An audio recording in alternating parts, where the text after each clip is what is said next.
there, Coach Jay-Z with the Lifetime Athlete, and thank you for joining me today. This brief video is a Training Tribe member programming update, and we're going to be talking about the fourth and final week of the first month of our 3-month endurance training block. So this is going to begin on September 26th, and the main thing I wanted to talk about in today's video, because all of the workout instructions and the programming is included in table form in the member programming document, I want to talk about a few of the exercises that we're going to be utilizing and how you can get the most out of them. So first of all, we've got a couple of workouts which use aerobic training and circuit or interval training. And we also have some resistance work that we're using not only to touch on our strength and our power, and maybe to a small extent our agility, but also our endurance. And so you're going to be doing several specific things. The first thing we'll take a look at is the basic push-up. Now, it probably doesn't need much description here, but you can use any hand or foot position that works for you, works best for you. You can even do this off your knees. The main thing to think about is having a nice, smooth, full range of motion and coordinating your breathing.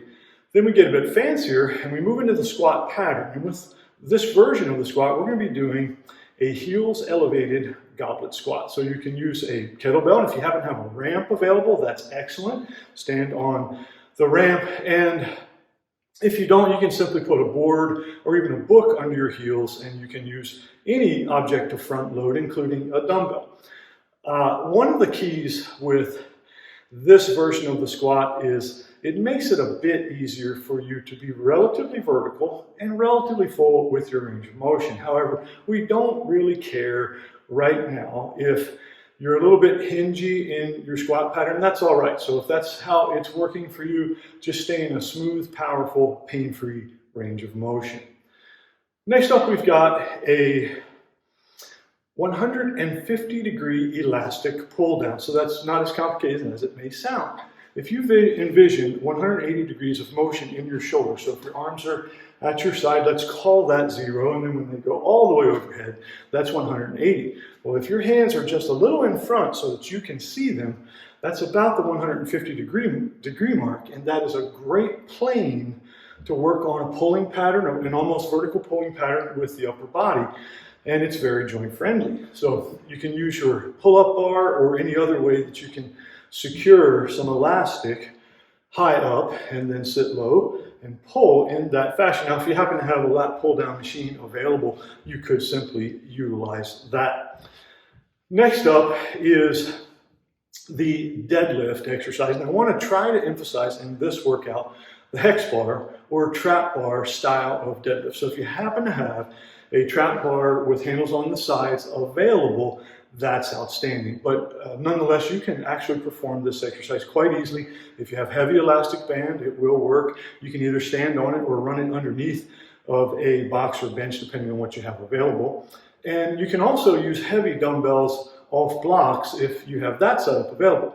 Another option that I don't have a picture of, but we use it sometimes in the tribe, is simply to take a 5-gallon bucket in each hand and perform the exercise from there. You can load that bucket with water, sand, gravel, or even some other weights, and it will work fine. The one thing that you may notice is it helps if you're up a little bit. In other words, standing on a box to get more range of motion because of the length of those buckets, and you can accomplish that by standing on cinder blocks or other types of things.